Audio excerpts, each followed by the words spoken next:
Good afternoon, everyone, and welcome to this week's webinar, where our focus this week is going to be on planning and protecting your final wishes, the integration between estate and funeral planning. Now, you're going to notice this is a little bit different than how we normally do our Thursday webinars. This one, it's not going to be us sharing a PowerPoint with you guys. It's not us going to be regurgitating, facts and situations. This is actually going to be a different format where we're going to actually be sharing with you guys stories. And in these stories, I'm going to explain to you about how estate planning, not only is it focusing on ensuring that you live the highest quality of life possible, but also estate planning is also focusing that you die with the highest quality of life and celebration and legacy thereafter. And that's why there's a big intersection between the estate planning and funeral planning regimes or realms.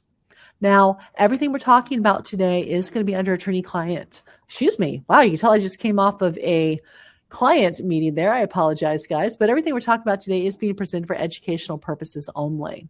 Nothing we talk about today should be construed as legal advice. And if there's anything we talk about today that catches your attention, you'd like to learn more about, I encourage you to seek out the advice of an experienced estate planning or funeral director about your specific circumstances. Now, as many of y'all guys may know, my name is Shannon Pauley. I am the owner and CEO of the Estate and Asset Protection Law Firm. A little bit about myself. I am a dual state licensed attorney with over 27 years of experience.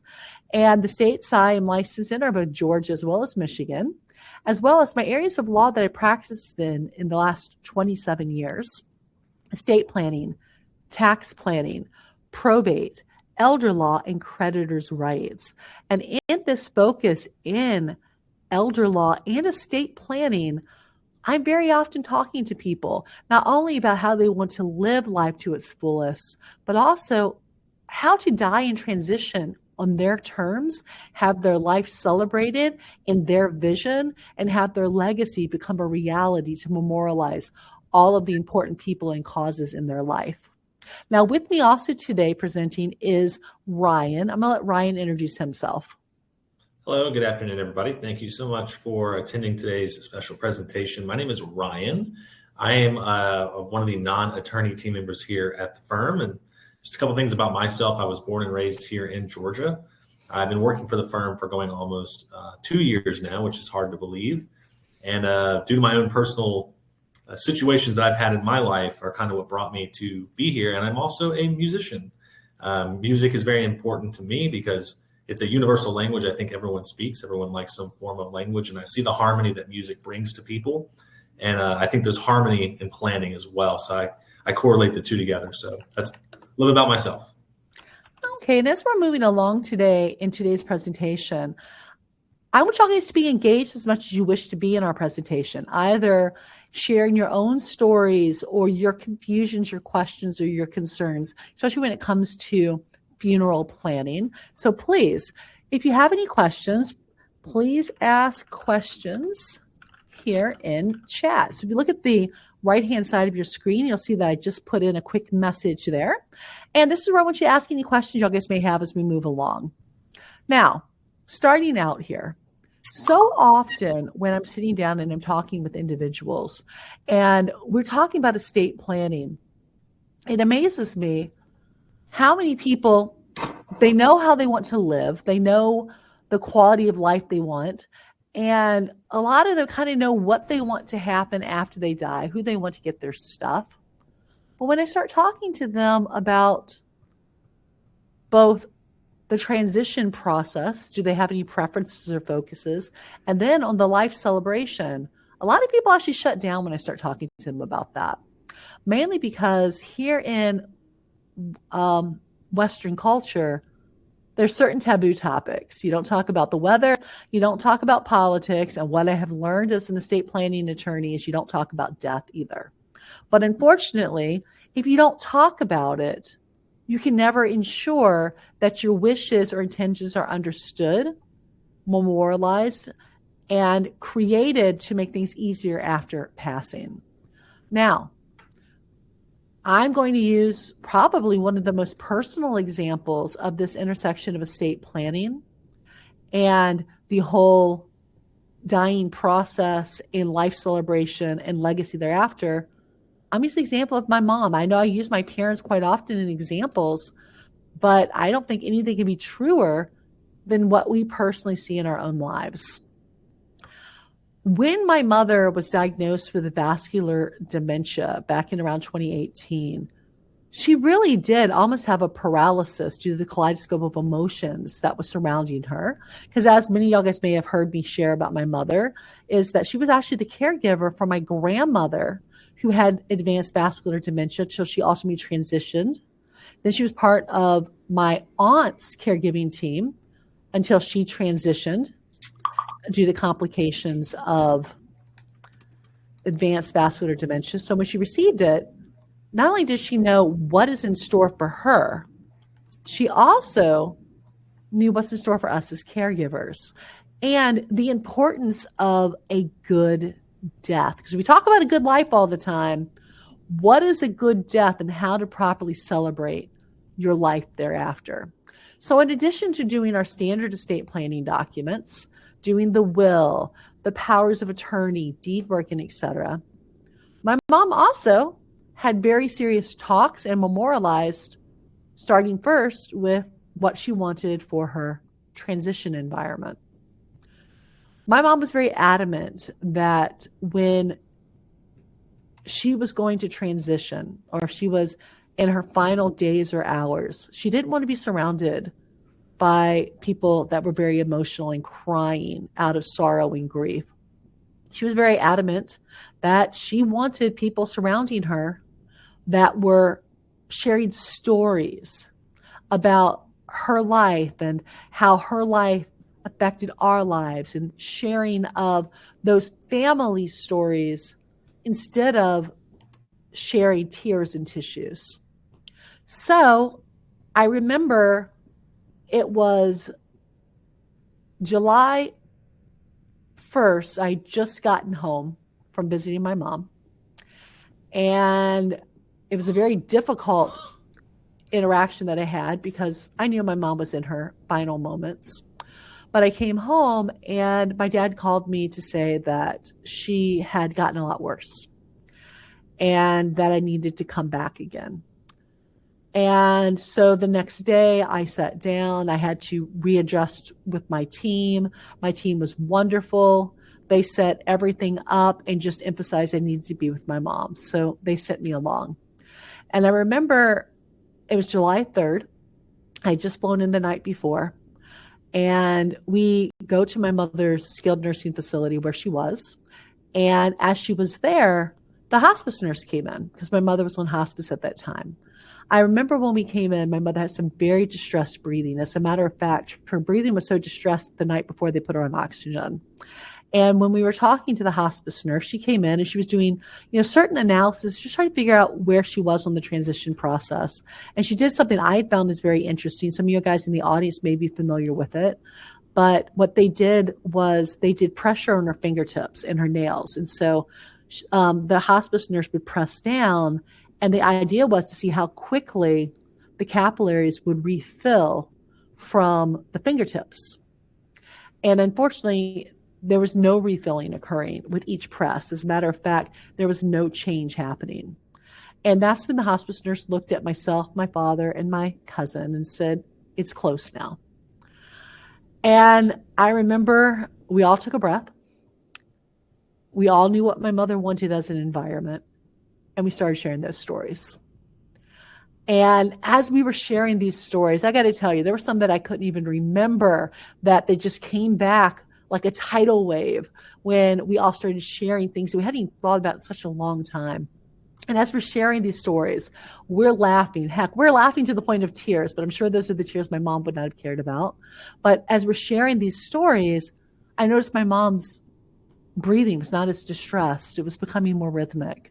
And we're now about 2.5, 3 hours into sharing stories. I'm looking down at my mom, and even though she had basically been in a comatose, non-responsive state for about 3 days at that point, I started seeing my mom move her lips. And in my mind, I felt like that was my mom trying to chime in regards to the stories. And ultimately, as we were sharing these stories, after a couple hours, I looked down and realized my sister hadn't arrived yet. And I went, okay, well, I need to figure out where my sister is because I know it's very close now. So I remember leaning into my mom and I said, okay, Mom, I'm going to go step out for a few moments, me and my cousin. If you want to go, please don't wait for us to come back. If you want to go be with your mother and your sisters, go right ahead. I love you and you'll always be in my heart. And I remember after giving her a hug and a kiss and stepping up and walking out with my cousin, my father stayed in the room with her. And as we crossed that threshold, my father got to have the last intimate moments with her for her last 2 breaths. And I remember it was like 4 minutes after we stepped out of the room, my father came and found us. And my father's like, she's gone. And at first I was in a shock because it just happened so quickly. But also I was relieved and I was happy because it could not have been a more beautiful transition in my view.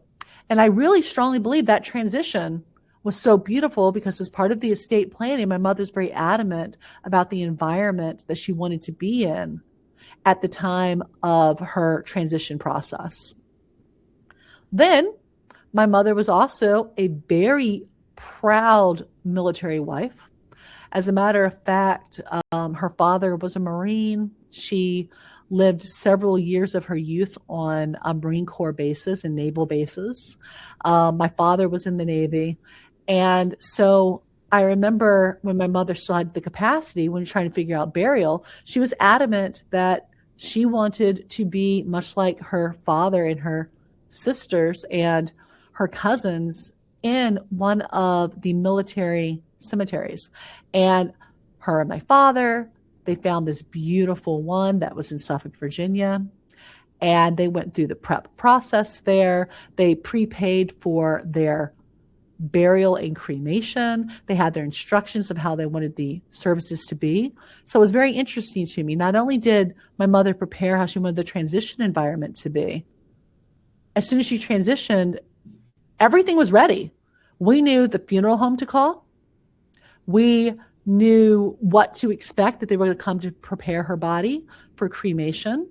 The next day, they immediately set up the appointment for us. We didn't set up the appointment for the next day to sit down and do the final. And then all we did also have to tell the Veterans Cemetery that my mother had passed, and they started the process there. I'm bringing all of this up because in a time that could have been the most stressful, the time that we're in the midst of mourning the loss of my mother, we didn't have to think. Everything had already been planned out. Right down to her funeral, my mother, she wanted and was very adamant that she wanted certain songs. And one of them was actually Bette Midler's Wind Beneath My Wings. And it was just such a beautiful process. And I emphasize, I don't believe it would have gone so smoothly. I don't believe that it would be such a joyous event instead of a traumatic event if my mother had not been proactive in planning both her transition wishes, but also her body preparation, because she prepaid for everything. We didn't have the financial expense either. And everything just beautifully flew. So in my own personal story, that's my personal story of how estate planning interacts with funeral planning and transition wishes.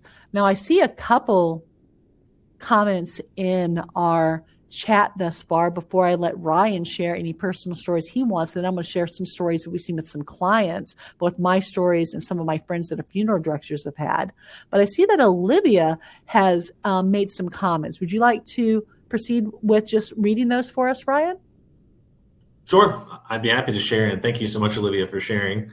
So Olivia shared that she's read about life celebrations when a person knows they are terminal.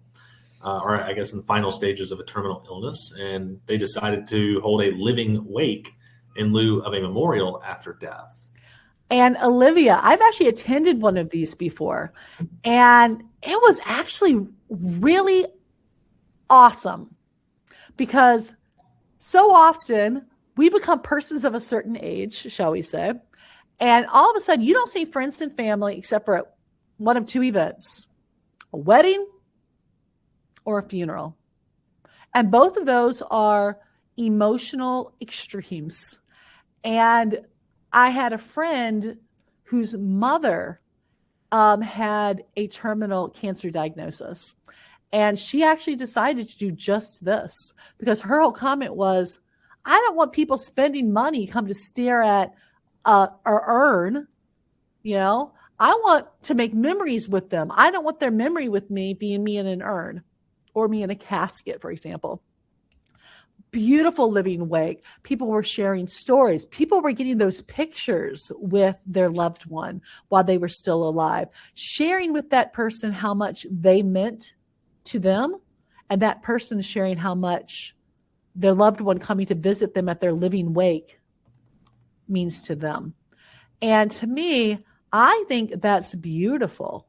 I know I'm starting to see that more, and I really like it, especially people that have some type of a progressive or terminal illness where their abilities are starting to fade and they just want to have one last positive engagement. Because I will tell you, with that friend, mom was very strong and mom was very engaged. Mom was tired at the end, but very engaged. And as she proceeded transition, I think within about a week to 10 days thereafter, it was a transition of relief and love, because all of the love bombing that people are only able to give to her, but also she was able to give to them. So Olivia, I love that you've been reading about them. And I hope if you have not experienced one of these living wakes, they're beautiful. Ryan, have you ever experienced a living wake like this, or any of your friends or family, out of curiosity? My girlfriend's family has hosted a living wake before for her grandmother. That was the first one and only one that I've actually attended, and it was very beautiful.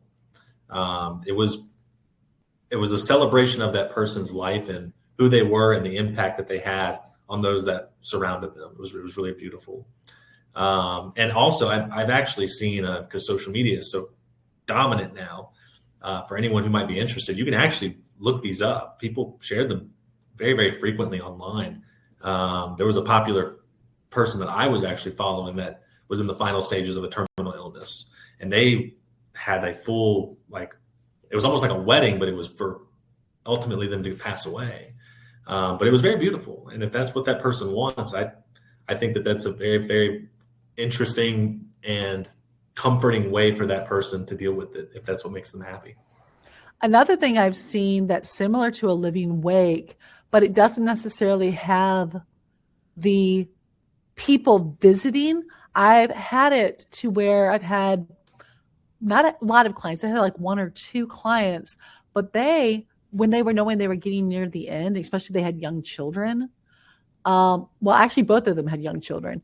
But what they ended up doing was hiring a cinematographer that proceeded to take all of the existing photos that they had with the loved one that was in the process of transitioning, and created not only like a medley of photos, but also personalized messages from the person that was terminal to their loved ones. And they had done a handful of these for siblings, spouse, and children. And I thought that was beautiful. It's kind of the opposite of a living wake, but it's still that person being actively engaged in the memory and the love bombing. They're receiving it in their heart, not necessarily in their immediate environment at that time. But I've seen that too, which is absolutely beautiful. What's our next comment that Olivia has there, Ryan? So Olivia said that she had the same experience with her father when in a comatose state and was transitioning. His breathing calmed whenever she would speak, and when she ran out of things to say, she read aloud from a favorite book that her and her father shared. And she said that it was a very beautiful experience. Oh, yeah. I would say, because I know that I know today we're not talking about hospice, but I love hospice. I think that hospice are angels on this earth. They are wonderful. And when my mother went on hospice, we focused on making sure it was a hospice that had very strong Christian overtones. And so part of the hospice engagement with both family, but also with the patient, was for the chaplain to come in. And even though my mom was in a pseudo comatose in and out phasing, I loved that the chaplain was the one that actually spoke at her graveside and was just talking about the engagement of not necessarily reading the book, but playing hymns, and would talk about, even though my mother was non-responsive to much, as she would play the hymns and she would start to sing the hymns along with it, and how my mom would even like lean in towards that. And so whether it be that music, that hymn, that book, or just stories, it's so amazing how comforting the voice can be, definitely. Now, Ryan, for yourself and your family, because I know everybody has different stories, everybody has different experiences. Mm-hmm. With your friends or family, have you had the experience where anybody had pre-thought out, whether it be their transition process or their burial/celebration, beyond the one family friends of your girlfriends? And would you like to share any stories there with the group? Yeah, absolutely. I enjoy telling stories. I think stories are a great way to relate as well. So last year, my grandfather had passed away, very close in time with Shannon's mother, and was very close with him. They live in Florida, him and my grandmother. And he was a farmer. He was a very devoted Christian man, dedicated to his faith and his family, and he was a hard worker. And ultimately, as he got up in age, he eventually needed to be put onto hospice due to his own health ailments and concerns. And there was a lot of things that he was very adamant about with his care, mostly as it related to just how he was brought up with his faith and just how his family operated, I guess, is probably the best way to say it. He was a very stern in what he believed in, but he was passionate about it, and he deserved to have things carried out the way that he wanted, just like anyone does. So they had planned to have him in hospice, and ultimately when he transitioned as part of his faith, they had paid for burial at their local church that they'd been going to for 30, 40 years. And his whole thing was to make it a religious ceremony. He wanted the preacher that he always went to speak and on his behalf. He wanted family to be there at the service and share pictures and videos and give us the opportunity to share our own experiences in front of everybody with him. It was very important to him that he have a full body burial. I know that was very important. Cremation was something he was not going to go for. And pardon my language, but he'd always said that he worked his whole life to keep his body from burning in hell. And he wanted to make sure he went to the grave with it. Everything. No organ donations, no anything. So that was very, very passionate for him. And there was a lot of peace in that, because I agree, hospice, they're angels on earth. They really are. I mean, they took care of him and had him comfortable throughout the transition process. And while it was hard to, of course, lose someone we were so close with, because him and my grandmother had planned out the service, the comfort care, the preferences, down to it, singing hymns while he was ultimately being buried. The harmony and peace that came afterwards was a weight lifted. And the grieving process to me was much simpler than some others that I've experienced. Thank you, Ryan. Now, I'll share something that's even more recent than my mother's transition last July 3rd, 2025. And that is actually my mother-in-law's second husband, who just transitioned less than 2 weeks ago, actually. And he was a Navy veteran who specifically wanted to have military honors at his burial, his graveside, but was very adamant that he did not want a 21 gun salute because after his personal experience in the military and professionally thereafter, he became what a lot of people call a dove. And he was very adamant that he did not like guns and he did not want to support anything with guns. So as you realize, as we start talking about funeral planning, sometimes it would be something as simple as that, which I thought was very interesting. The other thing, when you start talking about funeral planning, we start talking about how to prepare the body. I was giggling a little bit, Ryan, when you're talking about your grandfather focusing on, he spent his whole life not to burn in the fires of hell. So that's why he did not want to be cremated. Let me tell you a story about my mother-in-law. Now, my mother-in-law is still alive, but part of her body preparation after death, in preparation for the burial and funeral, she's very adamant of no organ donation because how she has grown up within her faith, she is a strict follower in the belief that on rapture, because she's Christian, on rapture, that the whole body will ascend to heaven in whatever form it is at that time.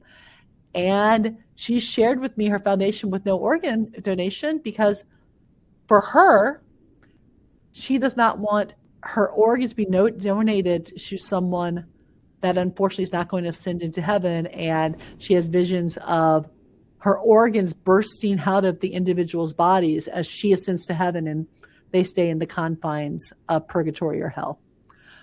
Interesting.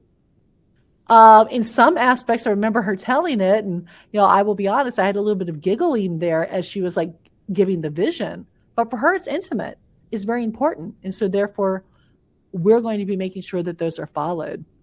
Now, you just heard Ryan and I share some of our own personal stories ourselves.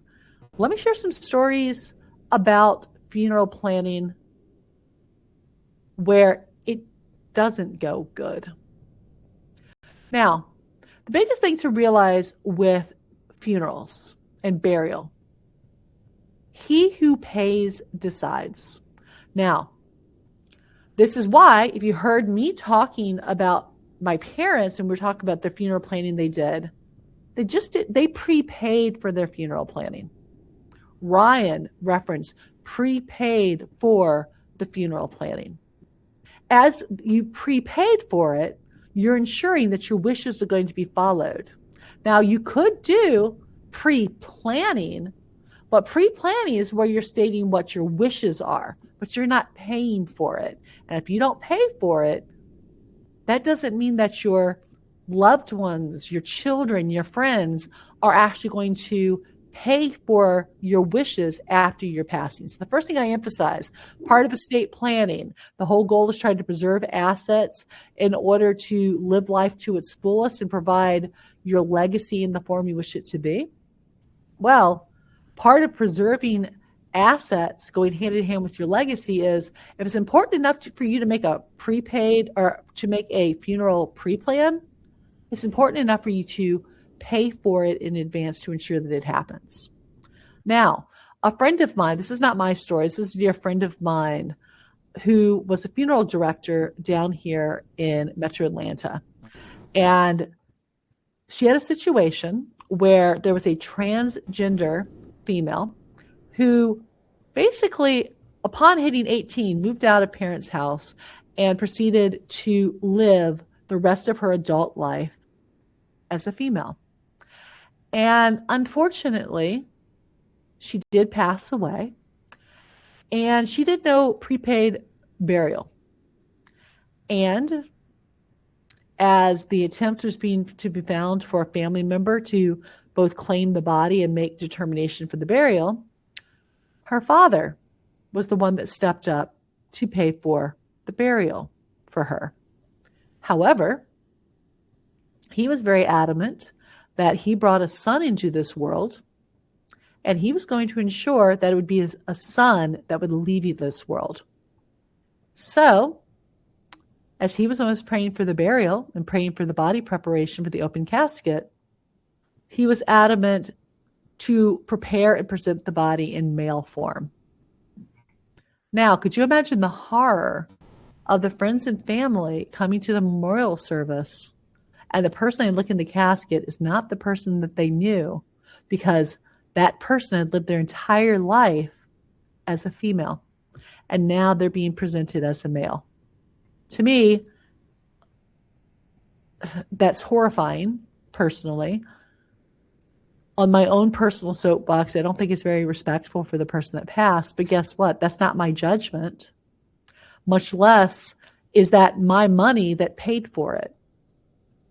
And that's why I make the comment, I hope no other family or individual ever goes through what the friends and close family went through with the death of this transgender female. Because I can guarantee you that she did not want to be presented and buried as a male. I can guarantee you that. But unfortunately, because she did not pre-plan and she did not prepay to ensure that this plan would be followed, that was the end result that happened. So realize, he who pays decides. And also, in addition to not only making sure that your wishes are followed with prepaying for your funeral planning, I also think it's very important to prepay and pre-plan for your burial, so you can make sure that your estate at the end of the day is going to go to your beneficiaries that you intend. What do I mean by this? Very often when persons transition, family members will very often have a hard time dealing with that transition.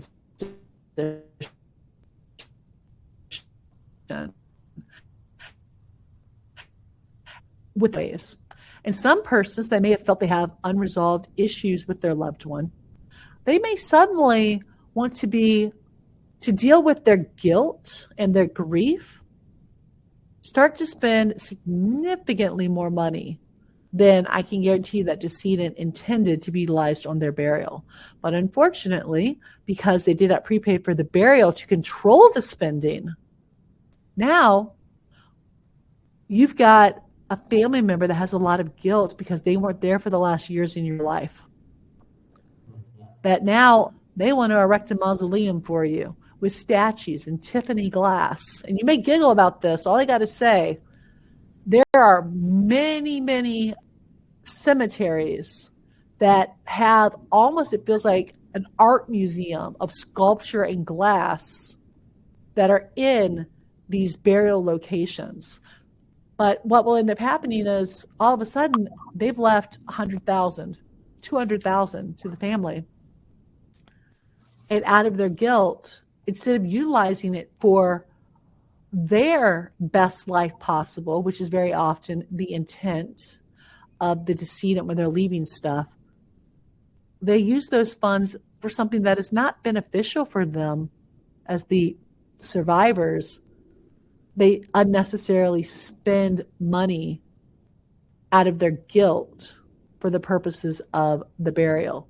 So as we start talking about burial, prepaid burial, not only ensuring your wishes are followed and you're buried in the format that you want, realize this is also a way to ensure that you are protecting the intended inheritance for your loved ones from unnecessary spending out of guilt or grief during the time of need after your passing. Now, another thing that, Ryan, I believe you've heard periodically from some of our callers is in their grief, sometimes the experiences they've had at some funeral homes when they go and talk to them to prepare to where they sometimes feel manipulated by the person at the funeral home in their grief to spend more than they should have. Would you like to share any of those stories that you've had? If you can't recall them, because I know it's been a little while since we had them, I can share one I remember you sharing with me. But Sure, I can. It's been a little while since I've personally had one, but if I recall, the last one that I had spoke with was a daughter. Her mother passed away. She was an only child, and her mother unfortunately didn't have anything planned out. So, and kind of back to what you had stated earlier about death being kind of taboo in Western culture, they never had the conversation on what exactly she wanted. And so, out of respect for her mother, she was going to bury her because she knew that her mother was religious. So, cremation was not something that she didn't think that she'd be fond of. But funerals are expensive, and they can get very, very costly as things add up with the casket and the flowers and the service and the transportation and the preparation of the body. I mean, it adds up. And this poor woman, I mean, she was really close with her mom and was grieving very hard. And they tried to upsell this woman on every single thing. And whether she had the money or not, she wanted what was right for her mom. And so if the funeral home didn't feel like she was being adequate with her spending, they would try to guilt trip her. Like, oh, well, don't you think that your mother would like this casket more? It's a little bit more fitting for her. It's a little bit more expensive, but I think that your mother would have really enjoyed this better than the other one. And it's things like that where they kind of turn into more of a salesman more than a nurturer for someone who just lost somebody. So that's kind of the most recent one I've heard. But if you have one, Shannon, I'd love to hear your experience. now that's exactly what I've seen. Now, I do want to emphasize these are exceptions on funeral homes. This is not the standard used car sales lot whenever you talk to a funeral home. Please don't think we're saying that. We're talking about some exceptions because just like there's great attorneys and there's attorneys that are a little manipulative to circumstances. Right. We see that in any industry. And unfortunately, as we start talking to persons about like implementing estate planning strategies after death or probate, they just start to share some of these stories with us, and they're just heart crushing. Definitely. Now, another thing that's kind of cool, beyond our personal stories, beyond things that we have experienced or people have shared with us about their experiences, let's talk about some of the interesting, I'm going to call it technological updates, if you want to call it that when we come to funeral planning, that's opportunities that some people have been very specific that they want. And that is how the body can be prepared for what's called a green burial. I don't know how many people in the audience has ever heard of a green burial. But the whole idea here with the green burial is that you are leaving a limited to zero carbon footprint, and you're not poisoning the grounds with embalming fluids and et cetera after you're passing. You are basically trying to get absorbed back into the earth, for lack of a better way to put it. And there's all these different types of green burials that are very, very interesting. Like the first one I will talk about, and this was I have friends of mine that are reenactors like myself and my husband were. We did a lot of Elizabeth I reenacting, so Tudor reenacting. And this friend of mine in St. Louis, he's part of a mourners society at the Bellefontaine Cemetery and Arboretum, which is right outside of St. Louis. Beautiful, beautiful, beautiful, beautiful cemetery and arboretum. If you get a chance, this is where like the Anheuser-Busch family is buried. All of the major American brewmeisters are there. There's the prime example this is talking about. If it looks like Tiffany glass, it is. Beautiful, beautiful cemetery. But he was the first one to introduce me to the green burial idea because he was showing me the green burial location. And the idea with the green burial, basically the body is not embalmed. The body is usually wrapped in shrouds. in a field is where people will hand dig the plot to lay the body in, because if you use a backhoe, that's a carbon footprint. So they'd hand dig. Then when they are placing the body into the ground, very seldom would they have a casket or anything. Very often the person was wrapped in a shroud, and then they would use a shroud to lower the body into the plot that had been hand dug. Then they would throw a GPS locator on top of the body, so we'll know where the body's at. And then they will, by hand, once again, fill back in that hole. And the beautiful thing about this is, if you did not know that this section of the Bellefontaine Cemetery and Arboretum was where all of the green burials occurred, you would just think this was the most beautiful, picturesque field of wildflowers. But that's what it looks like. It's absolutely beautiful. And how people know where their loved one is actually buried, where the remains were placed, is that GPS locator. That's the only thing that does not naturally decompose. Now, there's other green burial opportunities too. Now, let me get rid of a falsehood that a lot of people sometimes believe, and that is, well, isn't when you cremate somebody, isn't that green? Because you're not embalming usually, and it's only ashes. But my comment is, actually, when you cremate someone, that's a really high carbon footprint. So if you're trying to be observant for a green burial, cremation is not a green burial. But there's other ways that the body can be prepared. There is one way, it's I'm going to mispronounce these words, but it is basically an aquatorium, I think it is what it is called, but it is where the body is placed into these liquids that dissolves the body.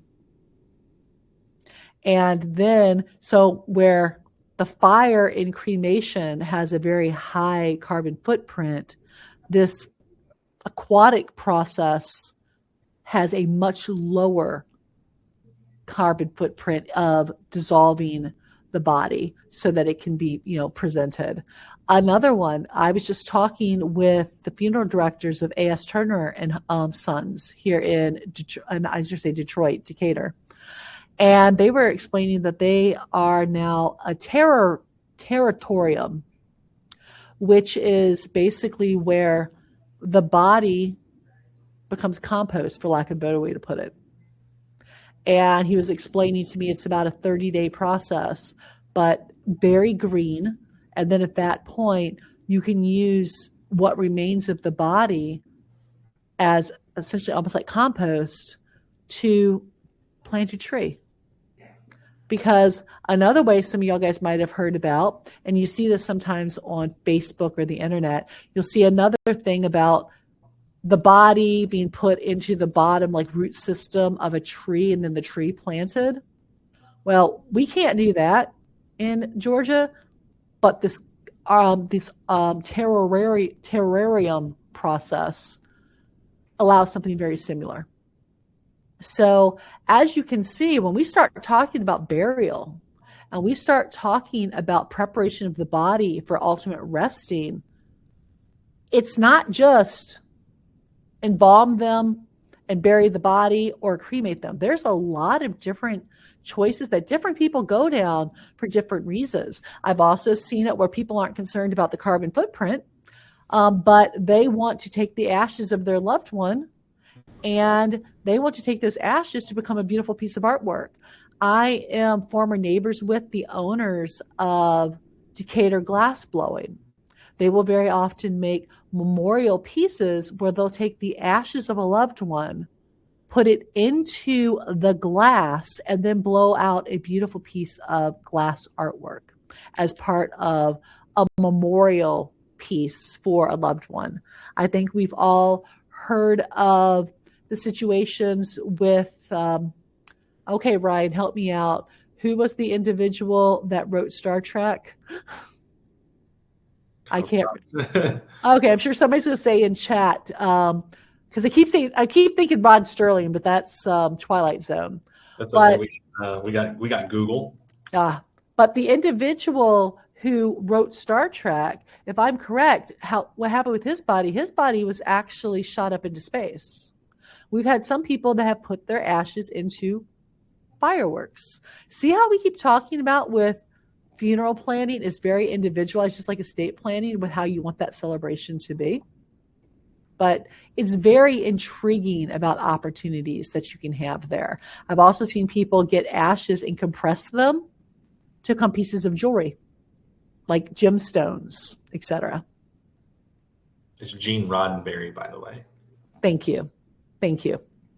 So we keep talking about this intersection between estate planning and funeral planning. What do you always hear us say about estate planning? We say that estate planning is a plan that's going to preserve your voices of independence and intention. Because if you don't have a plan, the plan that you're creating is a plan for chaos and crisis. Same thing with funeral planning. When you have the plan, things go beautifully into place because you've already pre-planned how things want to be, and you've already got experts to ensure that things flow beautifully.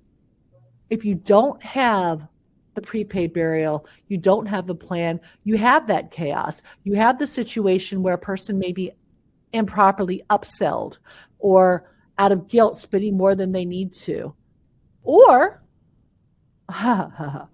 this is one Ryan and I were dealing with a couple months ago, where Dad unfortunately had a very traumatic accident that led to his passing and didn't do prepaid burial. And next thing we know, we have the family fit to be tied because everybody thinks that the burial and body preparation should be in different ways because they all had conversations with Dad. Dad said, I want to be buried. No. Dad said, spend as little bit of money as possible to cremate and just spread ashes. That is not what Dad said. Dad said that he wanted to be in a white Cadillac and he wanted to have a repast of all of his favorite foods. And I have no doubt that every person that was chiming in here, in their heart of hearts, they really believed they were advocating for their loved one. But unfortunately, because nothing was memorialized what the final wishes were of that person, it created chaos. So once again, guys, if you don't have a plan of execution and preserving your voices of independence and intention, the plan that you're actually creating is a plan of chaos. So, Ryan, what I want to do really quick here, and if you would like to share any additional stories, feel free, but I want to extend out our offer for attending today. And as we always say during these weekly webinars, is we really appreciate you guys being here. One of the things we always want to give back to you is you've given us time. We want to give you some time back in regards to a complimentary, no cost to you, 15-minute strategy session. And Ryan, can you talk a little bit more about what they could expect in a 15-minute strategy session, how it's different than attending a live in-person seminar or an environment like this where they can ask general questions? Sure. So I myself and one of my other colleagues do them. Her name is Alexis, and she's great too. But essentially, myself and Alexis, during these calls, we want to get to know you a little bit more on an individual level and talk a little bit about more how we can actually help when you sit down to meet with us to kind of talk more strategically about your planning. We can help prepare you for what to expect during those consultations and what you're going to get out of it. I think they're very beneficial just to kind of add to that building block of ensuring that you have proper guidance throughout the planning phase. It shows that we're not just here with you for part of it. We're here from start to finish.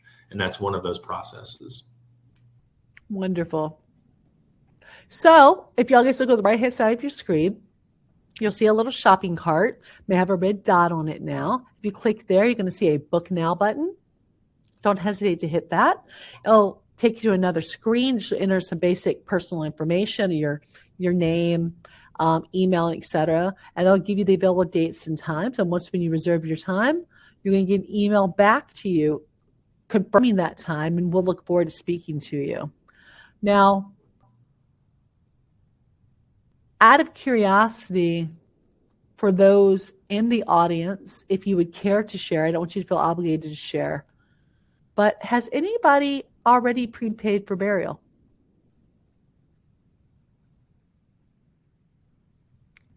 And one of the things you're probably noticing, this is very few situations where I do this, but this is actually one of the situations where I will be honest, I'm the situation of the cobbler's children have no shoes. Because as much as I know the importance of it, I have not prepaid for burial itself. I have done my good job, Nancy. Thank you very much, Patrice, about Gene Roddenberry being the creator of Star Trek. I appreciate that. But where I have done my where I've done my funeral planning, and where we have done part of it, my husband and I have decided, where we want to be buried. We want to be in a veteran cemetery, where it's at, and started that process of reserving our opportunity to later be activated, like what we did with my mom last summer. I have not engaged with a funeral home yet for the body preparation. So I'm going to give myself half a star there. Not a full star, but half a star here. I'm not as cool as Nancy. And I see here, Olivia is prepaid for grandma, mom, and herself through Neptune Society. Neptune Society, I get a lot of clients that are engaged with Neptune Society. I'll tell you, as an attorney, one of the things that impresses me the most about Neptune Society is how quickly they can get you death certificates, which of course is one of those prerequisites we have to have before we do probate. So, thank you for reminding me about that opportunity with Neptune Society to help out with, the prepayment. And also, Patrice, I'm right there with you, my friend. Yes, Neptune Society is great. I'm going to guess that Nancy must be, a thumbs up either personally or through experiences about how great it is. Oh, Patrice, I am so sorry to hear that. I don't know if y'all guys can see chat, but one of the things I love about the people that attend these, there's several people that I see quite often in like chat or just attendees. And I really feel we have a great connection, even though we may not have talked one-on-one. And Patrice, I know you've attended a handful of my presentations prior. And please do know that my heart, my prayers, and my condolences go to you and your family. And I hope you guys have the most beautiful celebration and bonding at his funeral on the 21st. Definitely. So, my friends, we are almost at the top of the hour.